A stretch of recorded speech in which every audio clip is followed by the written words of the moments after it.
15 अगस्त 1947 एक ऐसा दिन जब पूरा देश आज़ादी का जश्न मना रहा था, लेकिन इसी आज़ादी की एक ऐसी कीमत भी थी जिसने करोड़ों लोगों की जिंदगी हमेशा के लिए बदल दी। कोई अपना घर छोड़ रहा था, कोई अपना परिवार, तो कोई अपनी पूरी पहचान। इतिहास में शायद ही कोई ऐसी घटना हुई हो जिसमें एक ही रात में इतने लोग अपने ही वतन में बेघर हो गए हों। यही वजह है कि हर साल 14 अगस्त को विभाजन विभीषिका स्मृति दिवस मनाया जाता है, ताकि उस दर्द, उस संघर्ष और उन लाखों अनकही कहानियों को याद रखा जा सके जो भारत के विभाजन के साथ जुड़ी हुई हैं। भारत की आजादी और विभाजन दोनों लगभग साथ साथ हुए। एक ओर ब्रिटिश शासन समाप्त हो रहा था, तो दूसरी ओर सत्ता हस्तांतरण की प्रक्रिया तेजी से आगे बढ़ रही थी। कई वर्षों से चल रही राजनीतिक परिस्थितियों, बढ़ते सांप्रदायिक तनाव और अलग राष्ट्र की मांग के बीच ब्रिटिश सरकार ने भारत के विभाजन का निर्णय लिया।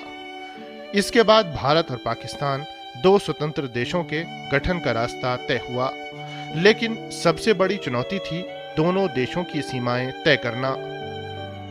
इस जिम्मेदारी के लिए ब्रिटिश न्यायविद रेडक्लिफ को चुना गया। दिलचस्प बात यह है कि रेडक्लिफ इससे पहले कभी भारत नहीं आए थे।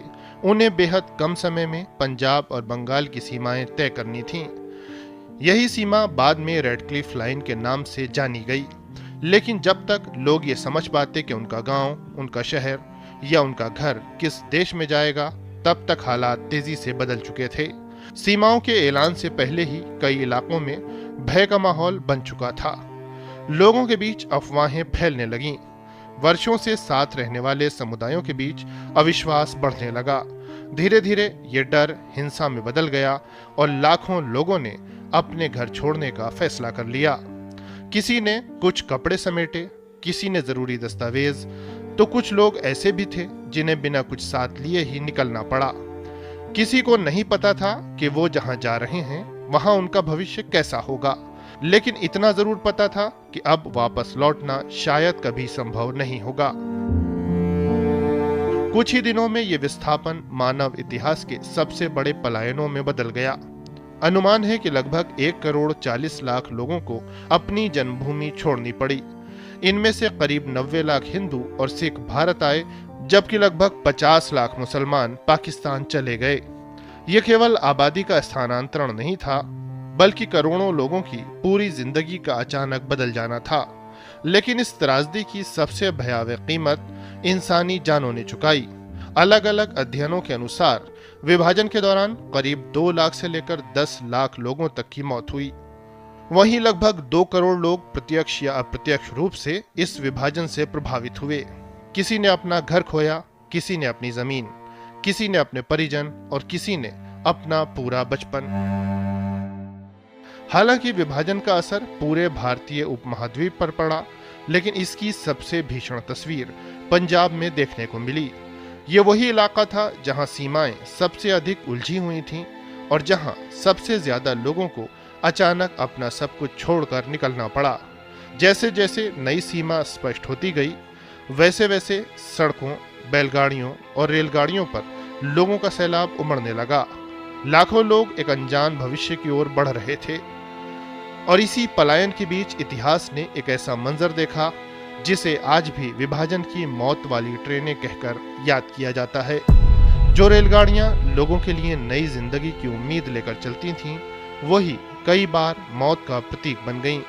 हजारों शरणार्थियों से भरी ट्रेनें एक सीमा से दूसरी सीमा की ओर जा रही थीं, लेकिन कई ट्रेनें ऐसी भी थीं जो अपने गंतव्य तक तो पहुंची, पर उनमें कोई जीवित नहीं बचा था। पूरा डिब्बा लाशों से भरा हुआ मिलता था। यह केवल यात्रियों पर हमला नहीं था, बल्कि इंसानियत पर ऐसा हमला था जिसकी कल्पना भी मुश्किल है। रेलगाड़ियों के अलावा सड़कों पर भी वैसा ही भयावह दृश्य था।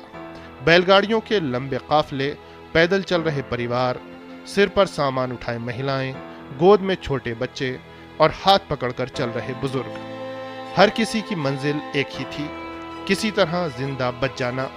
लेकिन ये सफर आसान नहीं था। रास्ते में हिंसा, लूटपाट और हमलों की अनगिनत घटनाएं हुईं। कई परिवार एक दूसरे से बिछड़ गए और फिर कभी नहीं मिल पाए। विभाजन की सबसे दर्दनाक कहानियों में महिलाओं की पीड़ा भी शामिल है। बड़ी संख्या में महिलाओं का अपहरण हुआ, उनके साथ यौन हिंसा हुई और कई मामलों में जबरन धर्म परिवर्तन भी कराया गया। अनेक परिवारों ने सामाजिक भय और सम्मान की रक्षा के नाम पर ऐसे कठोर निर्णय लिए जिनकी कल्पना आज भी रोंगटे खड़े कर देती है। विभाजन केवल सीमाओं का बंटवारा नहीं था, बल्कि लाखों महिलाओं के जीवन पर हमेशा के लिए गहरे घाव छोड़ गया। हालांकि पंजाब सबसे अधिक प्रभावित रहा, लेकिन हर क्षेत्र की अपनी अलग त्रासदी थी। पूर्वी भारत की कहानी भी कम दर्दनाक नहीं थी। विभाजन से पहले ही 1946 में पूर्वी बंगाल के नोआखाली क्षेत्र में सांप्रदायिक हिंसा भड़क चुकी थी। अनेक गांव जला दिए गए, हजारों लोग मारे गए और महिलाओं के खिलाफ अत्याचार की घटनाएं सामने आईं। इस हिंसा ने पूरे देश को झकझोर दिया। हालात इतने गंभीर हो गए कि महात्मा गांधी स्वयं नोआखाली गए। उन्होंने कई महीनों तक गांव-गांव जाकर लोगों से शांति बनाए रखने की अपील की और हिंसा से प्रभावित परिवारों के बीच रहकर विश्वास बहाल करने का प्रयास किया। लेकिन दुर्भाग्य से यह हिंसा आने वाले विभाजन की भयावह तस्वीर का केवल एक संकेत भर थी। विभाजन के दौरान सबसे अधिक प्रभावित लोगों में वो बच्चे भी थे जिन्होंने बहुत छोटी उम्र में अपने घर, अपने स्कूल, अपने दोस्त और अपना बचपन खो दिया। लाखों बच्चे ऐसे थे जिन्हें समझ ही नहीं आया कि अचानक उनकी दुनिया क्यों बदल गई। किसी ने अपने माता पिता खो दिए तो किसी ने अपने भाई बहनों से हमेशा के लिए बिछड़ने का दर्द झेला। आज भी विभाजन के प्रत्यक्षदर्शियों की यादों में ऐसे असंख्य किस्से दर्ज हैं जिनमें दर्द, भय और संघर्ष साफ दिखाई देता है। आजादी के तुरंत बाद भारत सरकार के सामने सबसे बड़ा मानवीय संकट था लाखों शरणार्थियों के पुनर्वास का। सितंबर 1947 में राहत एवं पुनर्वास मंत्रालय का गठन किया गया। देश के अलग अलग हिस्सों में बड़े पैमाने पर शरणार्थी शिविर बनाए गए। दिल्ली का पुराना किला, किंग्सवे कैंप और हरियाणा का कुरुक्षेत्र कैंप ऐसे प्रमुख केंद्र बने जहां लाखों लोगों को अस्थायी आश्रय, भोजन, चिकित्सा और आवश्यक सुविधाएं उपलब्ध कराई गईं। लेकिन केवल राहत शिविर बनाना ही पर्याप्त नहीं था। लाखों परिवारों ने अपनी जमीन, दुकानें, कारोबार और घर सब कुछ खो दिया था। ऐसे में सरकार ने विस्थापित किसानों को नई कृषि भूमि उपलब्ध कराई, छोड़ी गई संपत्तियों के प्रबंधन के लिए विशेष व्यवस्थाएं विकसित की और पुनर्वास की एक व्यापक प्रक्रिया शुरू की।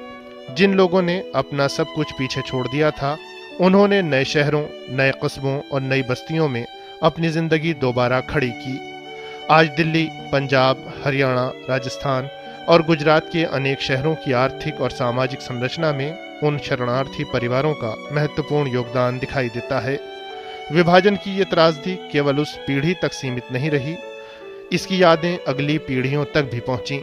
किसी परिवार के पास आज भी अपने पुराने घर की चाबी सुरक्षित है, किसी के पास बंटवारे से पहले की तस्वीरें, तो किसी के पास अपने गांव की मिट्टी की यादें।